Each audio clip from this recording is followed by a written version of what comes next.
El siguiente ponente es Joan Antoni Gómez Hospital, del Hospital Universitario de Belviche, que nos va a dar el punto de vista del cardiólogo intervencionista también en la enfermedad multivaso. Vamos un poco mal de tiempo y dependiendo de cómo esté la conexión con Puerta Hierro, que nos lo dirá Javier, pues intentaremos dejar, si es posible, algo de tiempo para el debate, ¿no?, que es muy importante.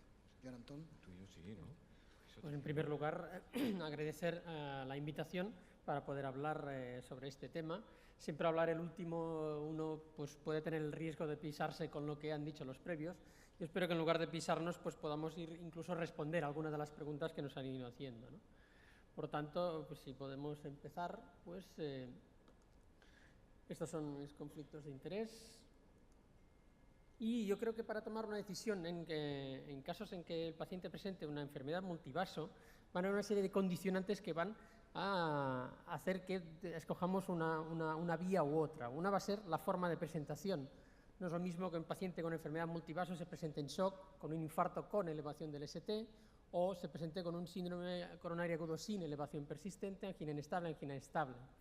Como se ha comentado aquí y veremos también más adelante, la diabetes va a jugar un papel muy importante si tiene un infarto previo, la revascularización previa, características angiográficas. También nos ha hablado mucho el doctor López Palop del tipo de estenosis, incluso si hay que realizar una valoración funcional, dónde están localizadas estas lesiones, cómo son los campos distales.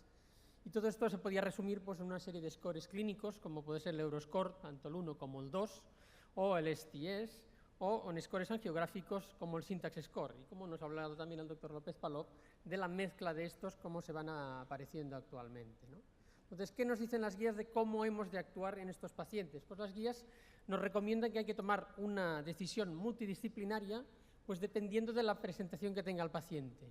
Si el paciente se presenta en situación de shock, pues prácticamente no va a dar tiempo a que tomemos ninguna decisión. Hay que actuar de forma lo más inmediata posible y probablemente revascularizar de la forma más completa posible al paciente y decidir si hay que poner algún tipo de asistencia.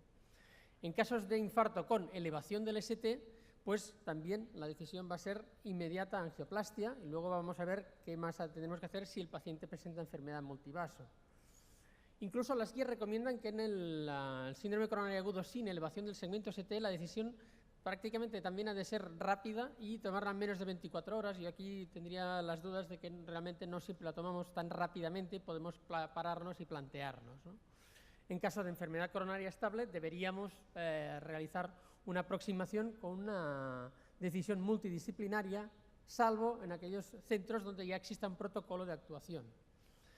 En nuestro laboratorio de hemodinámica del Hospital de Belviche, pues esto representa que pacientes que llegan con una elevación del ST representan un 33% de los pacientes.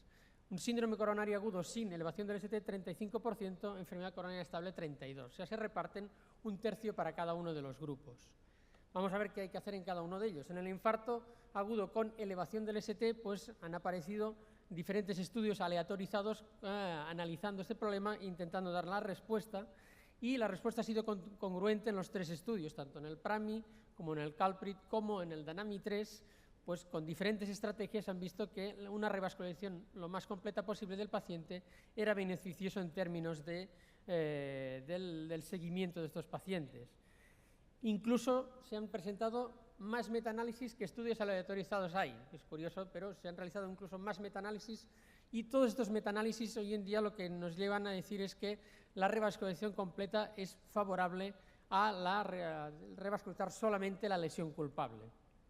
La única duda que nos asalta ahora es cuándo debemos realizarlo. Si debemos realizarlo todo en un mismo procedimiento, en el mismo día en que se hace la angioplastia primaria o en procedimientos programados posteriormente.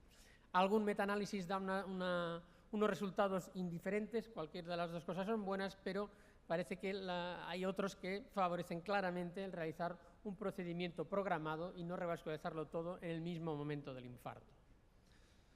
Si llegamos al paciente con enfermedad estable o con un síndrome coronario agudo que no corra una prisa extrema en tomar una decisión, como se nos ha presentado ya previamente, las guías lo que nos dicen es que pacientes con Syntax Score altos pues, o intermedios y altos en la enfermedad de T3 vasos sería favorables a la cirugía, incluso no recomendable realizar angioplastia coronaria. En el tronco común la situación es un poco diferente. En el Syntax bajo el tipo de indicación es igual para las dos estrategias, en syntax intermedios es clase 1 para la cirugía, 2A para la angioplastia, clase 3 para la angioplastia si el syntax es mayor de 32.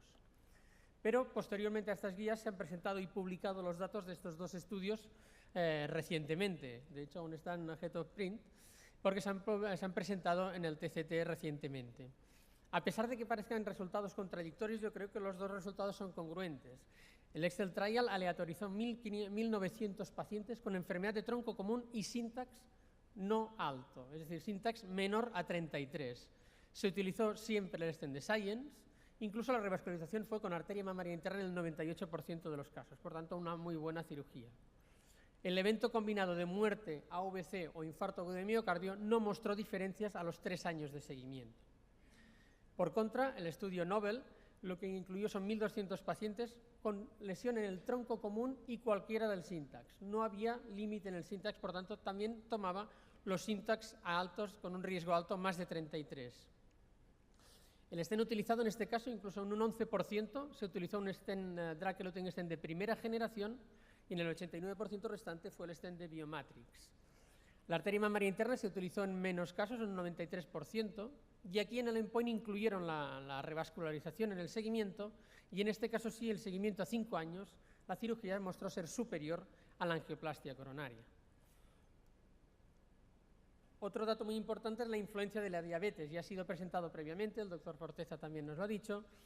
Hay 2 estudios dedicados en el paciente diabético y un subestudio del estudio syntax. A pesar de las columnas y los colores pueden inducir a error, las 2 primeras, la angioplastia está en color rojo, la cirugía en color azul, pero tanto en el syntax como en el cardia, el paciente diabético se favorecía de realizar un tratamiento quirúrgico.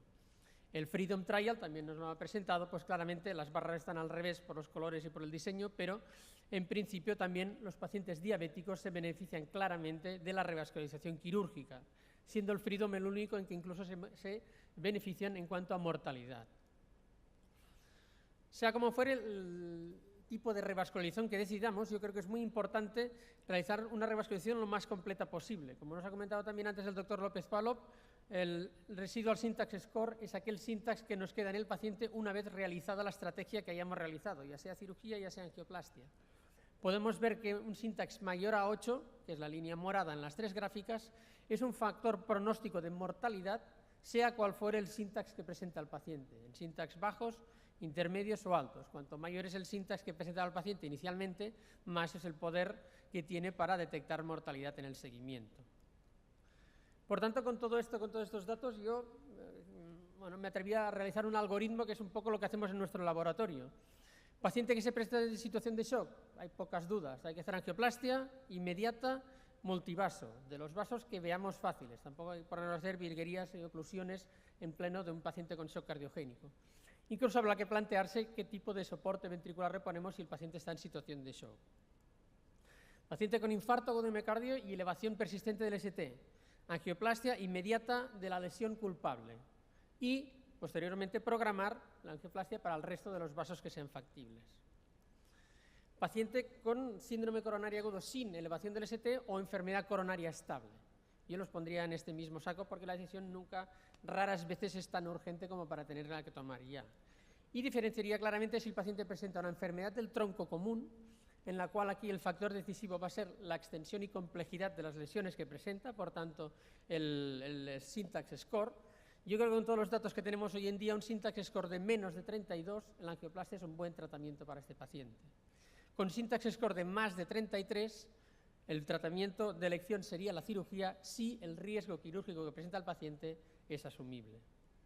Por contra, en la enfermedad de 3 vasos, yo creo que aquí la diabetes es la que juega un papel más importante. Yo creo que es el factor predictor más importante de la evolución de estos pacientes. Por tanto, en el paciente diabético con un bajo riesgo quirúrgico, el tratamiento de elección debe ser la cirugía. Si el riesgo es alto para la cirugía, se podría considerar la angioplastia. En el paciente no diabético, entonces aquí ya entramos en el syntax score, la complejidad de la enfermedad nos tendría que hacer decantar la decisión. Un syntax de menos de 22 es lo que haría plantearme la angioplastia, el resto pues también me plantearía que el tratamiento quirúrgico va a ser mejor. Si optamos por el tratamiento con angioplastia coronaria, pues hay que emplear lo mejor que tengamos en el laboratorio. Hemos visto que hay unos datos pronósticos en cuanto, por ejemplo, a la angioplastia del tronco común. Hay unas áreas luminales mínimas que sabemos que nos implican el pronóstico de este paciente. Por tanto, hay que utilizar la herramienta, que es el IBUS, que nos va a dar estos datos. Incluso en pacientes de nuestro medio hemos publicado cómo el realizar IBUS al final del procedimiento de angioplastia coronaria puede impactar en el pronóstico en cuanto a la mortalidad de este paciente en el seguimiento. No todos los dispositivos que tenemos son iguales. Estas son las dos comparaciones que han hecho los franceses en su registro de tratamiento del tronco común. Podemos ver que el emplear un stent de everolimus, el stent Science, reducía claramente las tasas de todos los eventos que presentaban los pacientes. Y más importante probablemente esto, el doctor Forteza nos pedía que sepamos los datos de nuestros hospitales. Pues bien, en Cataluña tenemos una central de resultados que nos ofrece los datos de mortalidad de los dos años previos, 2014 y 2015, para cada uno de los centros públicos que hay en Cataluña. Esta es la mortalidad que presentan. Como podéis ver, hay una gran variabilidad entre la mortalidad de la angioplastia primaria sobre más de 9.500 angioplastias realizadas entre estos 2 años. Mortalidades bastante dispares, por lo tanto, esto nos puede indicar qué tipo de tratamiento puede realizarse un paciente. Nos decía el doctor Forteza las mortalidades que se deberían exigir para la cirugía coronaria. Pues estas son las mortalidades de la cirugía coronaria que presentan nuestros hospitales. Son datos recogidos del alta hospitalaria. Y sobre 2.500 pacientes, las mortalidades hospitalarias del paciente coronario son estas. Yo creo que la comparación de entre las dos estrategias probablemente puede decantar también la estrategia a tomar para cada uno de los hospitales. Por tanto, podría concluir que en casos emergentes pacientes con enfermedad multivaso, el ICP, la angioplastia debe realizarse inmediata y la situación hemodinámica nos dirá si más o menos lesiones. En la enfermedad del tronco común yo creo que el factor clave es la extensión y complejidad, es decir, el syntax score. En la enfermedad de 3 vasos la presencia de diabetes va a ser el factor clave. Sea cual sea la estrategia que decidamos, debe buscarse la revascularización lo más completa posible y en casos de realizar una angioplastia coronaria deben usarse los dispositivos con mejor evidencia, incluso mayor diría, y las técnicas complementarias necesarias para asegurar el resultado. Muchas gracias por la atención. Muchas gracias.